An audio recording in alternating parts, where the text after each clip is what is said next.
पाऊस सुरू होऊन काही दिवस गेल्यावर डोंगर दऱ्यातून फिरणे माणसांना आवडते. गवताने झाकलेल्या भूमीवरून पायवाटा शोधत फिरण्यातील मजा अनेकांनी अनुभवलेली असते. डोंगर किल्ल्यांवरून पायी फिरण्यासाठी म्हणून पावसाळ्यात अनेक माणसे घराबाहेर पडतात. ट्रेकिंगसाठी हा सीझन आदर्श मानला जातो. त्या काळी सारी सृष्टी हिरव्या रंगाच्या विविध छटांनी नटलेली असते. आकाशातील देवाचे पाणी मिळाल्यावर उघड्या बोडक्या डोंगरांचे रूप पालटते. हिरव्या रंगाच्या मोजता येणार नाहीत एवढ्या छटात भूमी सजते. निसर्गतः रुजणाऱ्या फोफावणाऱ्या वेलवर्गीय वनस्पती हा बदल घडवून आणत असतात. यावेळी जमिनीवर पसरतातच, पण झाडांच्या आधाराने आकाशाच्या दिशेने वरही चढतात. पावसाळा संपल्यावर पाण्याच्या अभावी त्या संपून जातात. काही प्रजातींच्या वेली पावसानंतरही वर्षभर शिल्लक राहतात. त्यांची मुळे जमिनीत खोलवर जात असल्याने भूस्तरातील पाणी त्या ओढून घेतात. त्या नेमक्या किती वर्षांपर्यंत जगतात हे नेमके माहीत नाही, पण त्या त्यांचे अस्तित्व टिकवून ठेवतात. परिसर हिरवागार ठेवतात. याच्या आधारावर वाढणारे जीवन तेथे नांदत असलेच पाहिजे. हिरवीगार दिसणारी ही वेल कशिडीतील बिनभिंतीच्या शाळेच्या आवारातील आहे. 2001-2002 साली कधीतरी ती लावण्यात आली होती. या वेलीला कधीही पाणी दिलेले नाही.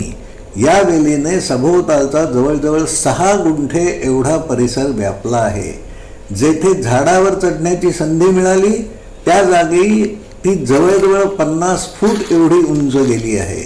जमिनीच्या भूभागावरती पसरली आहे. त्या जागी अन्य कोणत्याही वनस्पतीला या वेलीने वाढू दिलेले नाही. किंबहुना या जागेतील काही झाडेही या वेलीने मारली आहेत. या वेलीचे नाव उपयोग मला माहीत नाहीत. या प्रकारच्या अन्यही काही वेली सह्याद्रीमध्ये वाढत असतात. भूस्खलनामुळे उजाड झालेले उत्तराखंडमधील डोंगर उतारांचे चित्र बदलण्यासाठी या वेली उपयुक्त ठरतील. लँडस्लायडिंगमुळे ज्या जागा आज उजाड पड झाल्या आहेत त्या जागी अशा जातीच्या वेलवर्गीय वनस्पती लावाव्या लागतील. पिशवीत तोडलेला छाट वापरून ही वेल जगवण्यात आली होती. हिमालयातही अशा प्रकारच्या अनेक वेली वाढत असल्या पाहिजेत. 1.5 किंवा 2 फूट उंच असणाऱ्या पिशवीत या वेलीचे छाट जगवण्याचा प्रयोग करता येईल. ज्या उतारांवरील दगड घसरलेले आहेत त्या जागी थोडे खोल खड्डे खणून आत माती भरून या वेलवर्गीय वनस्पती योग्य वेळी लावायला हव्यात.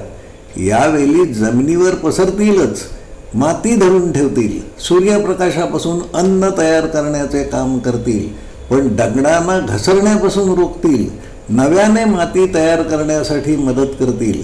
घसरलेले डोंगर नव्याने घसरू नयेत यासाठी हे काम व्हायलाच हवे आहे. हे आपल्यालाही पटत असेल असे मानतो. धन्यवाद.